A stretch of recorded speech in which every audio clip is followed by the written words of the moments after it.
people from outside of the country were like just yelling that there will be a war. At some point, I was even angry on myself that I'm pregnant and I can not do something more valuable for my country. AI changing everything. War as well for us. It's like you never know what to expect. And for me, it's just like what I tell to my team when somebody comes and tells like, oh gosh, we will not make it through. I said, relax, just be in the eye of the storm. There are lots of amazing women that I know and that are now on the front line in the army. For me, that's the real courage and the real female leadership. The economy of Ukraine is changing a lot now because having more and more feminine face. Hi and welcome to another episode of the Leadership Enigma. And this is our special episode. All episodes are special, I know, but this is our Ukraine special number 2. So I'm looking forward to releasing both of these episodes because they're absolutely fascinating.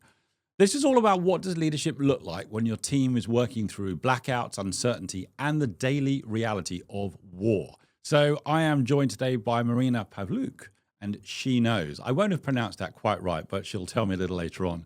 As the general manager of Glovo in Ukraine, she's had to lead with courage, clarity, and humanity in one of the hardest environments imaginable. So this is not a conversation about theory. You know, I don't really do theory very well. It's about leading in a deeply human way when people's livelihoods and hope are on the line. So you don't want to miss this episode. Come back to me straight after the break, and I'm going to fix my microphone as we do that. See you in a moment.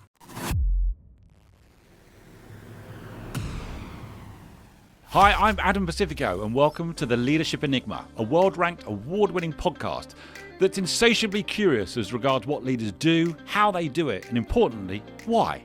We'll delve into the human doing, but even deeper into the human being and the power of human-centered leadership to drive sustainable change. So whether you're an entrepreneur, business owner, corporate executive, each week we speak to global experts, academics, rising stars, ambitious upstarts and disruptors, as together we will discover that success leaves clues.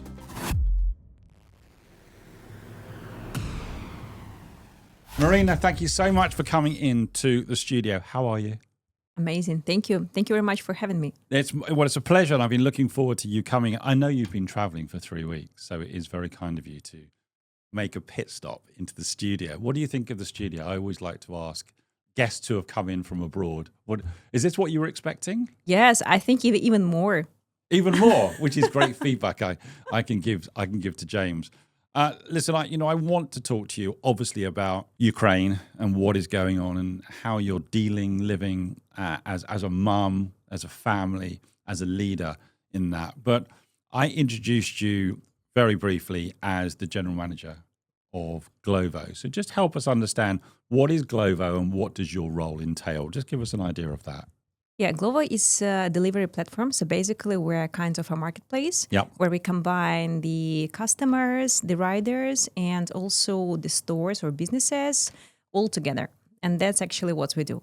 I'm leading this business in Ukraine since 2022. And actually, I've been the one who's been on the early stages of the delivery as a whole in Ukraine.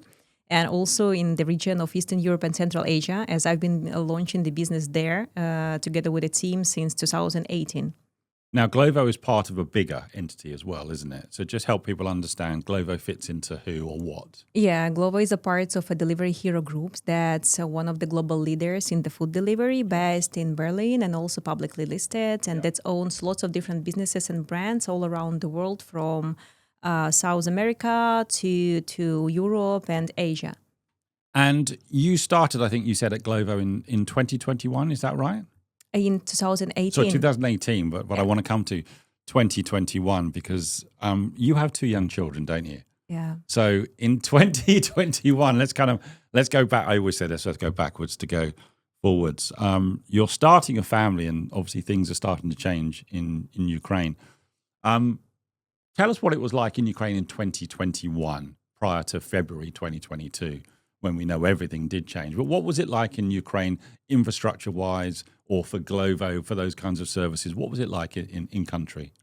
So basically we were inventing the service as it is and we were inventing it and developing it as we were moving. So we're a pure startup, and so this is something that I'm really proud of being a part of because we made such a progress and the whole industry as well progressed with us because before that there were no delivery at all. So it was not possible to deliver even by to order a delivery even by phone. Right.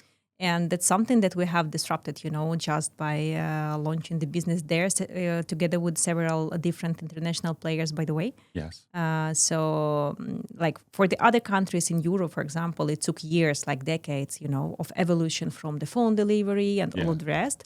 We just were making it like 1 month. So what was it like operating in a highly entrepreneurial, fast-paced, fix it as you fly, I think is the term. How did that feel for you as a leader and working in that business kind of back in 2021? So in that environment? It's like you are riding, like a spaceship, but you build it as it flies. Perhaps something like that. Lots of things. And you need to be hands-on. You need to be ready for anything. Just literally anything can happen.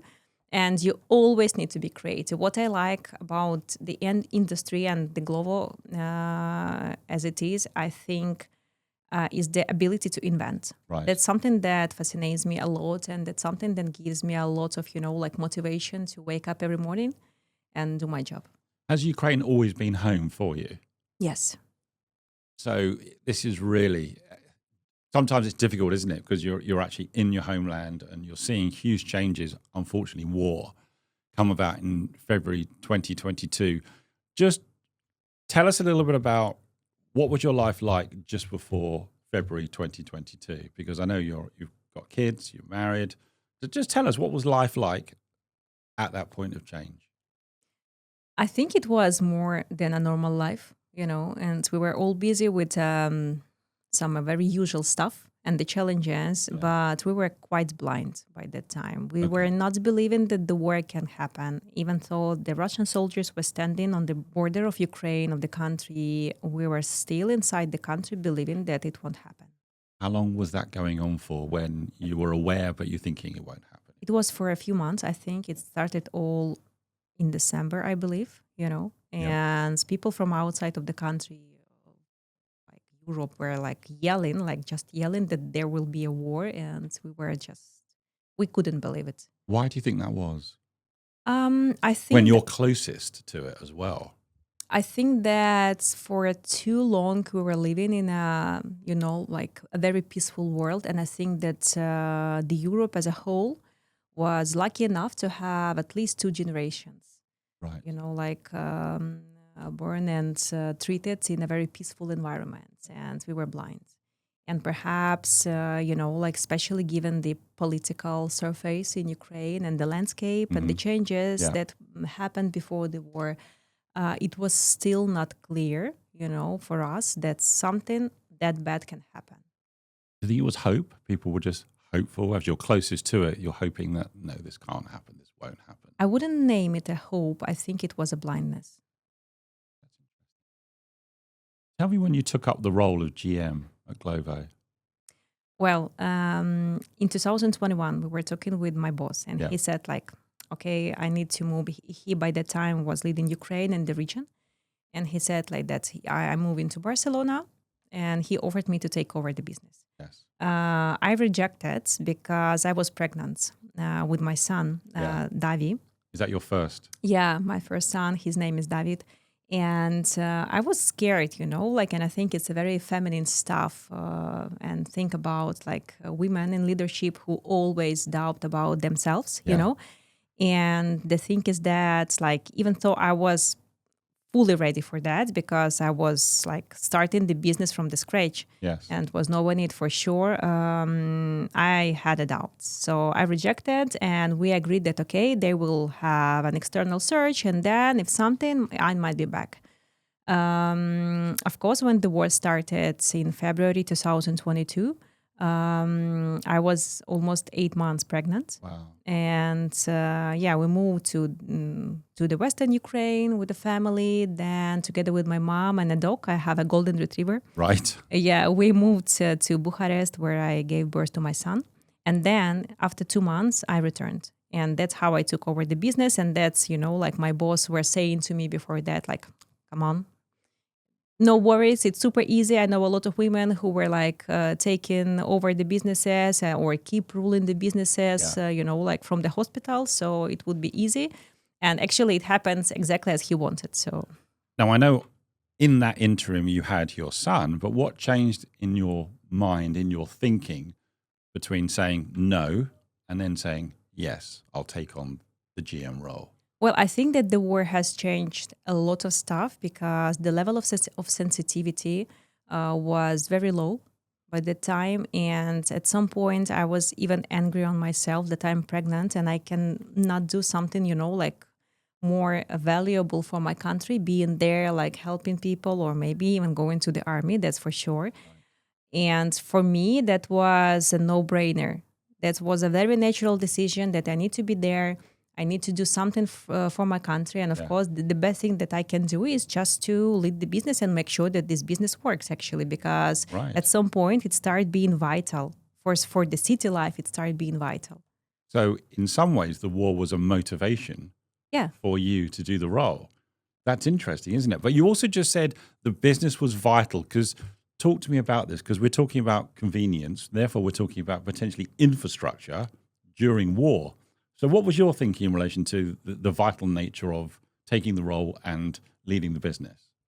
Well, when the war has started, when the full-scale war has started. Where were you? Do you remember where you were? Yeah, at home. You were at home? Yeah, Kyiv.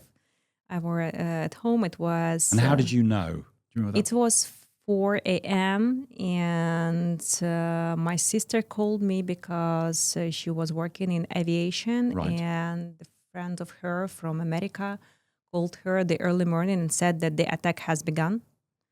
They were knowing it a little beforehand, and that's how, all of that started. So, yeah, we grabbed a few things even. So we were not considering that it can be a long run, So we grabbed like a few things and just decided to move out of the city to my parents' house. Right.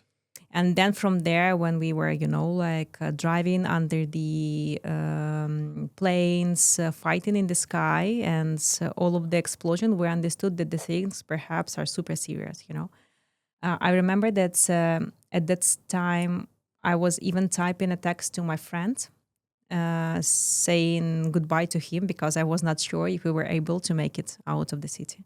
Wow. Yeah. And what was the question? No, it was exactly that. It was, I appreciate, I appreciate you coming and talk about this because, I'm asking you about the very point in time that you realized that you were now at war and you're fleeing. You're actually leaving your home and going to your parents. And as you say, you're heavily pregnant at the time. So I'm just trying to get the sense of how you feel at that moment. Is there I don't know, you tell me, what is that? Is it disbelief? Is it survival instinct? Is it practical? I don't know. But so many people now are, unfortunately, in this crazy world going through experiences of this nature. We had lots of energy. I think that all people around me and myself included had a lot of energy. And I was so angry. I was literally very angry. And I couldn't believe this is happening. And I couldn't believe that we are so foolish. I couldn't believe that our government were not telling us the truth, because for sure they knew that. And I just had a feeling that we need to do something. We need to do something, while we're even moving out of the city. While you're getting safe. Yeah, we were trying to help anybody on the roads, on the phone, exchanging the information, because they were literally were a mess. Even to get gas to your car, it was almost impossible because everything was stopped in a day. And talking about the business, we were blocked by the home country, by the Spain, by the main office. Right. The first minute of the war has started. So they just simply blocked our banking accounts and that's it, and stopped the app. And a few hours later, we just realized that something is going on. Our partners start contacting us, couriers start contacting us and telling hey, give us the tech. We want to help, to deliver, to do some social stuff. Yes. And, then how we started the negotiations with the main office, telling them, and explaining them the situation. And that's how they unblocked us. And we, were able to pay in advance to the couriers, also to do the payment with the partners. We also had our own dark kitchens with lots of products and food there. We had all of this stops. Yeah, but we also had our own dark stores with lots of stocks of different products, as sometimes even essential ones. Yeah. And that's how we start volunteering, you know.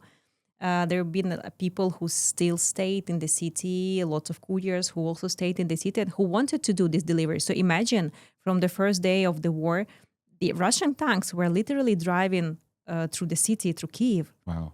And Glovo couriers with the yellow bags been delivering to the people in need. We were not taking the money for that. So it was just, you know, like fully giving away the things that we were having to the military people, to the doctors, to the old people, whatever, like people were in need. So it was working through our platform, but also it was working through a messenger. So people were just typing, you know, like each other what they need, and we were delivering. So that's who you were supporting? Yeah. Your military, the elderly, and those people who were staying in the city. Yeah. Wow. So in some ways you became critical infrastructure during the outbreak of the war. And especially for the medicine. So when the war has started, the major pharmacies, they just ran out of the products and they stopped. And we had a fund who been delivering some critical medicine to Ukraine. And they contacted us, so we were delivering by our couriers. And imagine, like, there have been a lot of stories in frontline cities like Kharkiv, for example, and Dnipro, where people were suffering from, like, you know, like very critical diseases like cancer or something like that. Yes. And they badly needed a therapy, a very rare one, you know. Right. And they were waiting for our couriers to deliver it. And I think this is the best use of our service at that time. That we were able to help them.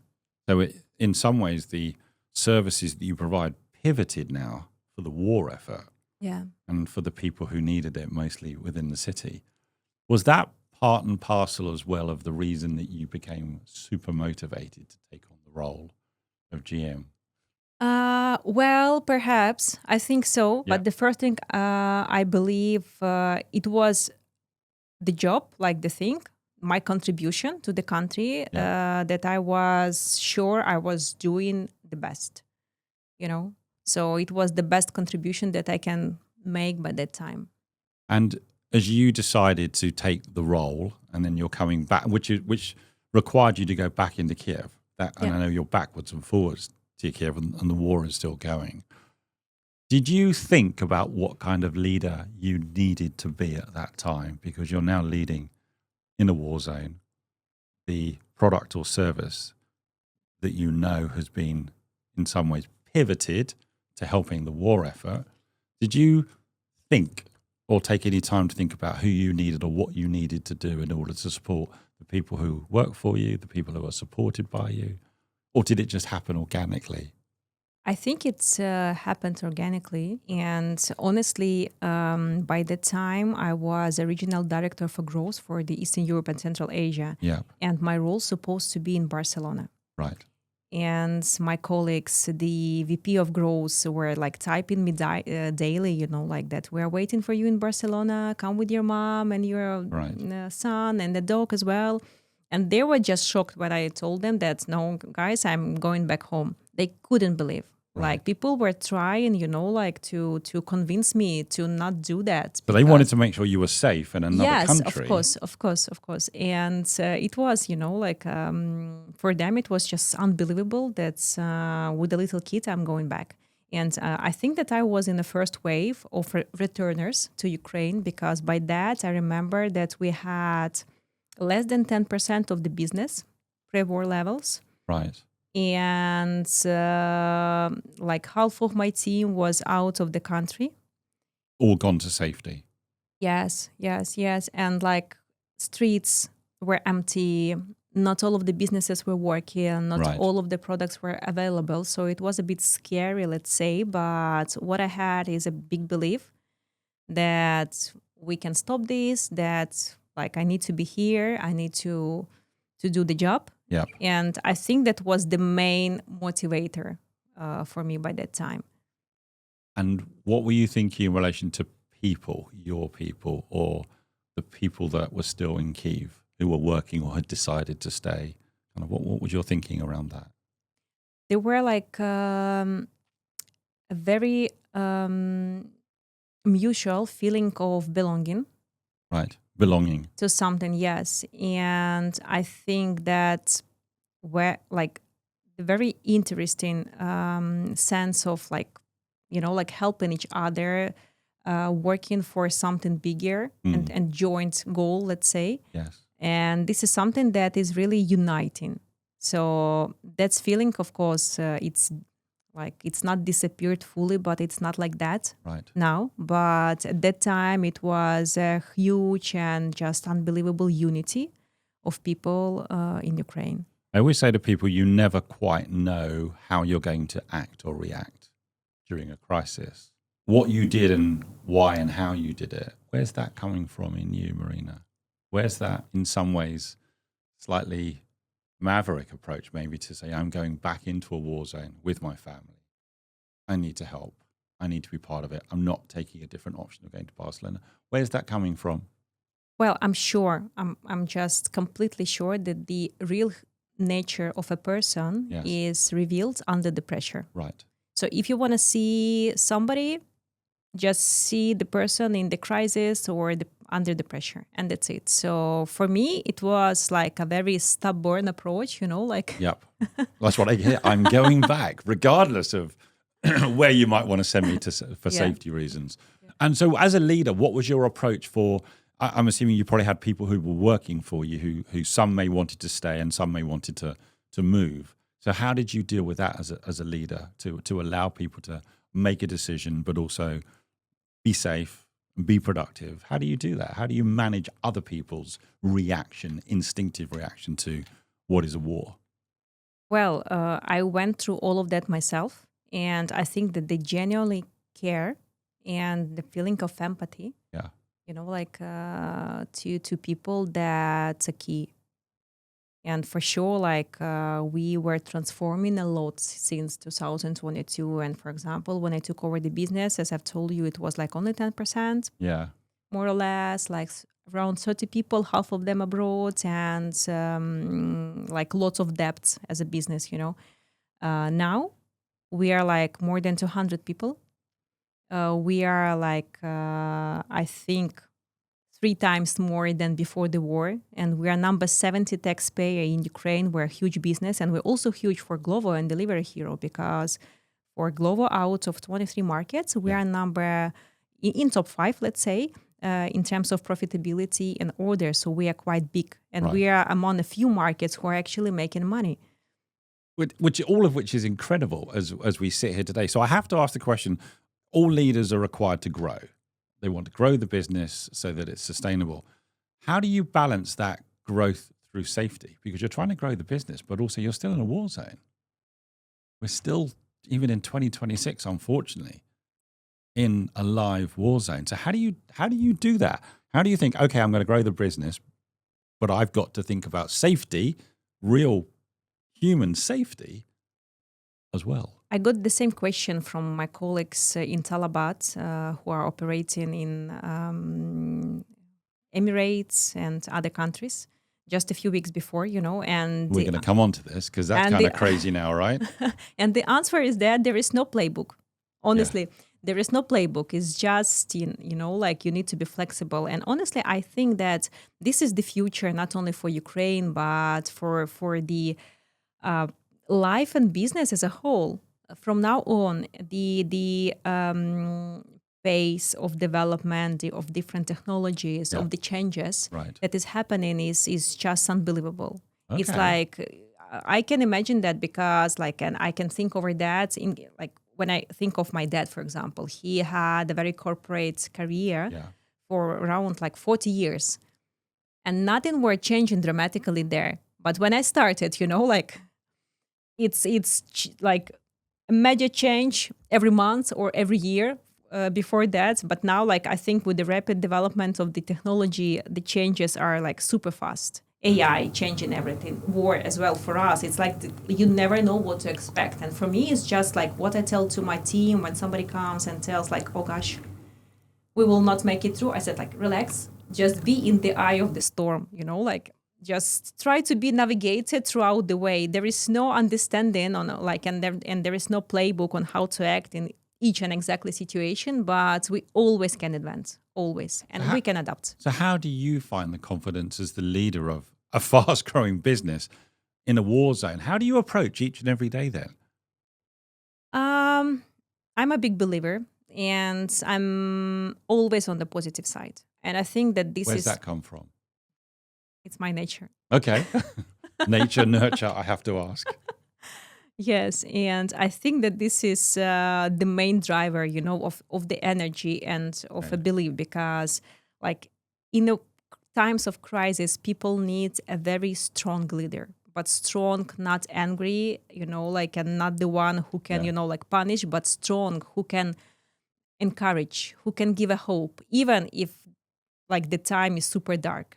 But this is the same person who didn't want to take the job in 2021 because you weren't confident enough. And now you're sat here as the leader of saying, well, no, everyone needs a strong leader at times of water.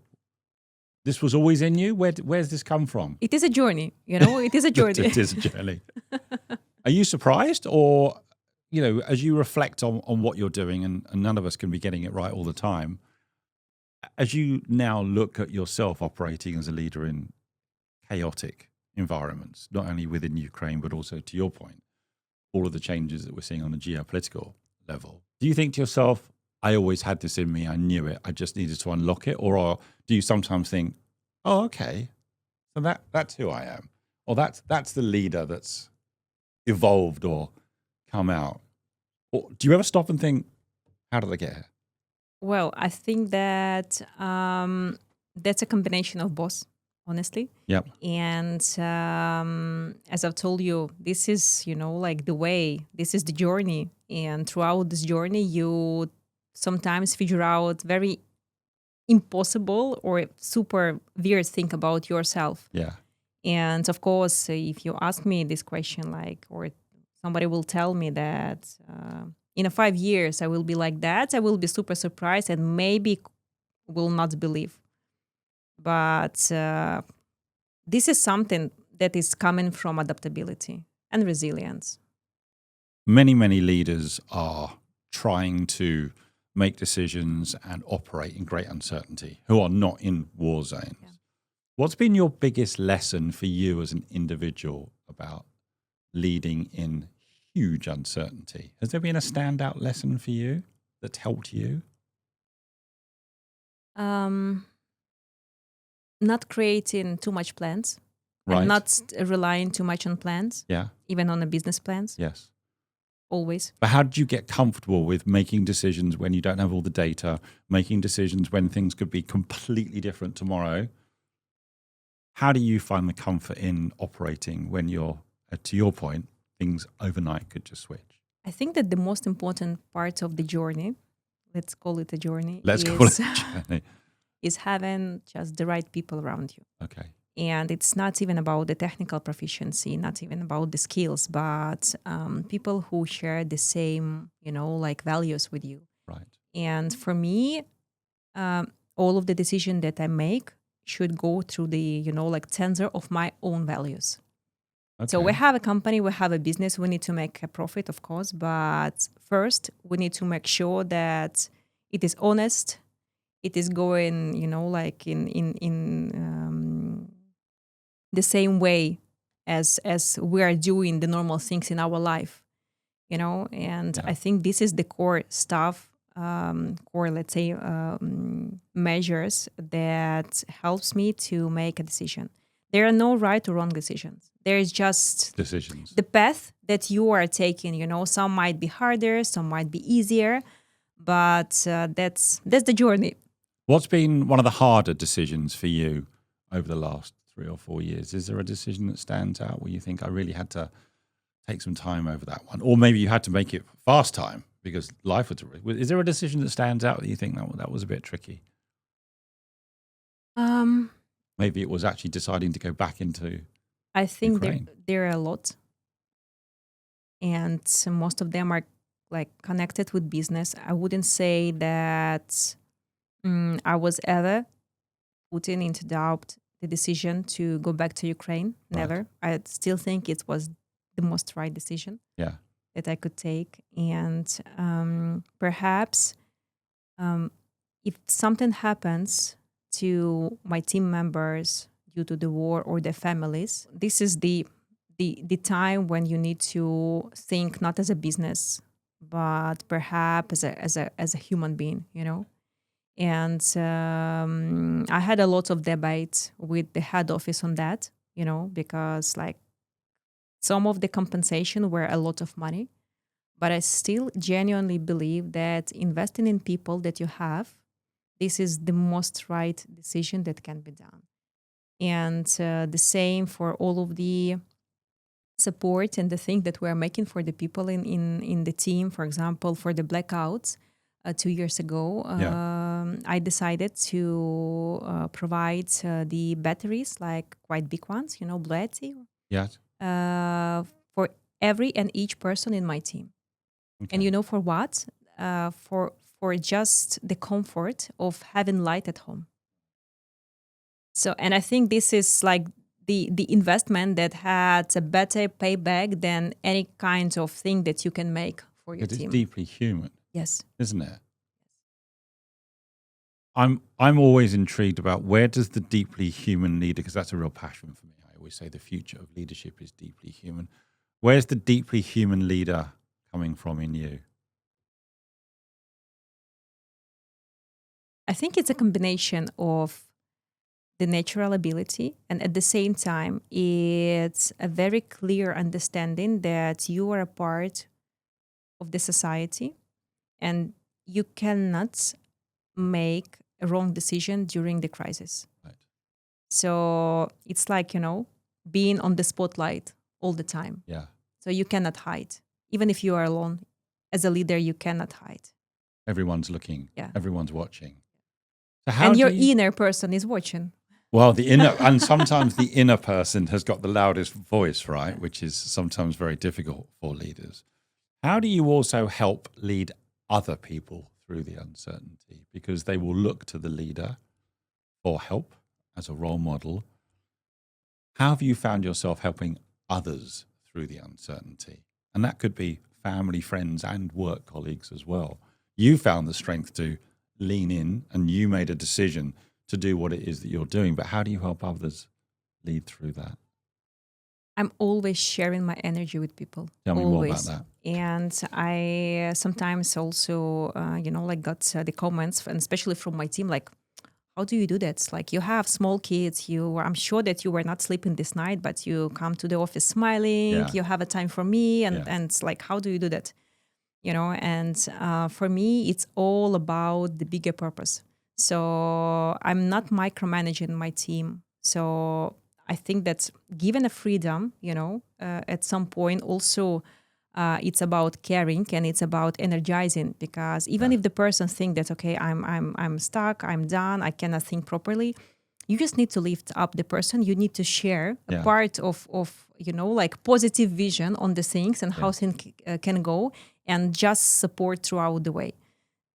So that's what I, by the way, revealed with the war only. Now you've become a role model, and we talked about this as a female leader. How does it feel to be a role model and a very strong female role model? You may not have even thought that you would become that because of the role that you're in. But how do you see that now as the strong female leader, mother, 2 small children, operating still in a war zone? I know you're heading back to Kyiv soon after this episode as well. What would be your message as well, maybe to younger people who are thinking about what they want to do and what they could be and what they could achieve? It is a big responsibility. Leadership. Yeah. Yeah. And especially during the war, and especially for the big business. But what I want to say is that I don't think I'm doing something extraordinary or special. And perhaps many people will act like that if they were in same circumstances, you know. And honestly, if we're talking about the female leadership, there are lots of females, of amazing women that I know and that are now on the front line. Right. In the army, they are like, you know, helping or like taking part of this. And for me, that's the real courage and the real female leadership. Also, like, I think that the economy of Ukraine is changing a lot now because, and Tell me more about that. it is, like having more and more feminine face. Okay. Let's say why? Because Since the war? yes, since the war has started. Why? Because like men's are mostly on the front line. Right. And we know that women are trying to take over the family businesses, for example. Right. There is a big deficit for the workforce on the markets in many areas, Right. and that's where women need to step into the very, let's say, unusual professions as well. Right. So, They're filling those gaps. of course. So for me, that's the new economy of Ukraine. So I also like taking part in different projects that are oriented for the women leadership, and like we also have created now the series, like is the course for the women who want to open the business. Right. The name is Sparkle. Sparkle. And Okay. we are also going to give a financial grant to open the business because like the main message there, let's say, is just empowering other women to believe in themselves, not even to start something, but just to believe in themselves. Because when I'm going back to 2021, Just like you had to. yeah, and like thinking of the decision that I made or postponed, let's say, I was wrong. I was just having lots of doubts about myself, but in the end, I think that I can stand out now even more than many men. So what's changed in Ukraine that you hope continues after the war? I hope that the dedication that people have now towards the stability of the country will remain. Right. I also hope that the core, like the core of the people who are taking now active part in rebuilding, let's say, or reshaping the economy, Yes. will also stay in Ukraine. And I think that in the end, no matter when and how this war will stop, I wouldn't say end, but perhaps stop. It is very important to remember that it is super important always to be ready for anything.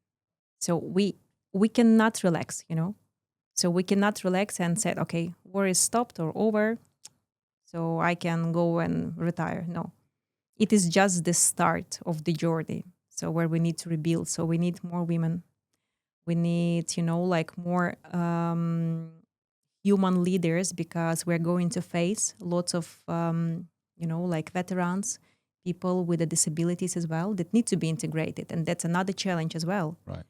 People coming back from the front line. Of course. And also, like, we have an age gap at the moment. So there is some age groups that we have that are just disappearing.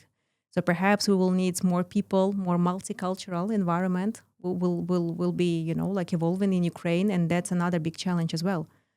So just keep doing the job. Keep going. Keep going. I know, Continuing right? the journey. I know. Keep calm and keep going. You mentioned this briefly already, and this just shows the madness of the world, that you're already getting calls from your UAE offices asking for help and advice about what it's like to deal with a war zone.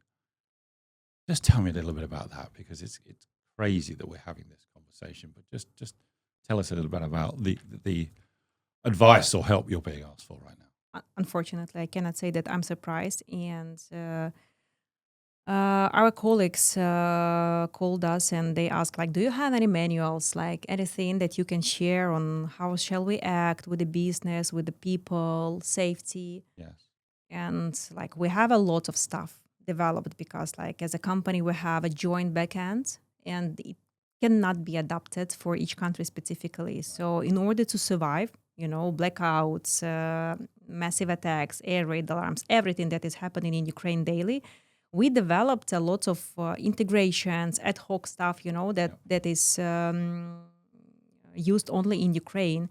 And so many of that things are built on a very advanced air alarm and detection systems that we have in Ukraine at the moment. So we see the drones flying. We know exactly the amount where, we know the weapons, like we can recognize the sound even. So, I mean, for us now, it's a part of normality, and we adopted the business process. That's a sad thing right there, isn't it? But we don't have other reality, so that is your reality. Yeah, that's just life for us, and I'm happy that we have adopted for that. And when I look at the situation that is in the Middle East at the moment, they don't have those systems. They are super rich countries, but they are still not adopted. And perhaps at some point, war has changed dramatically, and now, I mean, it's cybersecurity, it's drones, FPV drones, and many other things that are not very usual for all of the previous of the wars or conflicts that's been in the world. And I think that, like, the businesses, the governments, they need to be ready for that. And like what I recommended to the team there is, first of all, is the basic safety rules. So we have a lot of things adopted in Ukraine, but nothing actually in written, unfortunately. And that's something that I want to work on with my team to make sure that we can, have this knowledge, because it's precious, really. And they were a bit skeptic, it will never happen like that. It will never that bad in Emirates. But again, remembering us in Ukraine, we were also very blind. So it is better to be prepared. If you want a peace, prepare for the war. So, yeah, a basic stuff that we shared with them was apparently very valuable for them. Right. And they were even not aware that this is important stuff, like 2 walls rules from the windows, having an emergency backpack. These are things that people would never consider. Yes. And why would they, perhaps? Yeah. So I'm delighted that you've come and had the conversation with me, but I'm sad as well that this is the second conversation that I'm having now with yourself and with Yuri in relation to you having to live and operate in a war zone, and it's extending, which breaks my heart. But also, let's talk a bit about your T-shirt, because we can see that on the screen as well. So I'll wear the costume when this war is over. Tell us a little bit about that. This is the famous quote by President Zelensky when he first met President Trump in the White House. Yes. And I think it was J.D. Vance who asked the President Zelensky why he is not wearing the suit. We remember this in the news. And that's exactly what he said, So we need to do the job now, and then we will think over all of the formalities, let's say. Let me ask you this. With everything that's gone on and everything that's going on, what's kind of your biggest standout or best piece of leadership advice that you've given or received, especially over the last 4 years? Is there something that's a standout for you? Yes, but apparently it is not something invented. Those are the qualities, perhaps, or the things that were existent for a long time. Okay. But I would say it like that. For me, it's a radical candor approach, where care personally or empathetic thing is coming first, and then keep challenging people. Right. Otherwise, they are not growing. But make sure that you have a human face, and you are a friend, and you are actually caring about your people. Yes. Perhaps second, which is also super important for me, it's managerial courage. Managerial courage? Yeah. Tell me what you mean by that. It's like being able to stand for the decision that you are making, to stand for the people. And even if something went wrong, you are the one who are taking the responsibility, not your team, even if someone in your team was not right, let's say. Yeah. So for me, this is very important stuff. And I know that my colleagues in Barcelona, they are not, they are not comfortable talking to me from time to time, because I'm overprotective, of my team and the people there. Why it is happening? I think because when you are far away from Ukraine, and you've never been there, especially, it is almost impossible to understand, and to get the feeling. And sometimes for more junior people, it is very hard to explain it. So that's why I'm, very protective the team and for the mental well-being especially, and for the thing that they hear and they see. Do you think when the war stops, you'll get a chance to go to Barcelona? Do you think, will they tempt you then? Well, actually, they are inviting me already for a couple of years again. So it is my own decision to stay in the country. So they are happy, to offer me any other role. And I'm extremely happy, to have, to be part of such a company. At the same time, there is a few things more that I need to accomplish in Ukraine. And part of them are related to business and the team, and others to a more wide things like regulation, for example, that we are working on for 4 years, personally, myself. And I want to make sure that it will happen in the best way possible for my country. Maryna, I just want to say a massive thank you for taking the time. I know you've been on the road and traveling for like 3 weeks now. So thank you. When do you head back to Kyiv? Tomorrow. You're tomorrow? Oh, wow. Okay, so maybe I'm your last pit stop before you head home. Thank you so much for coming in. Stay safe, stay connected, and I hope you've enjoyed this conversation. Thank you very much. It's my pleasure. May I have the last phrase added? Please.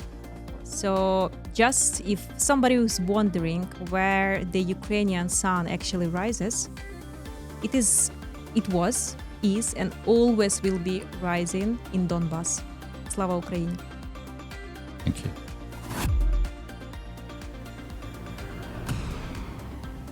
Join us again next week for more curiosity and insight with the Leadership Enigma.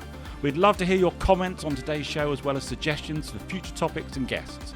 Get in touch with me on LinkedIn or visit us at www.leadersenigma.com. Don't forget to rate, review and subscribe on all your major podcast platforms and on our dedicated YouTube channel. Thanks again for joining the community.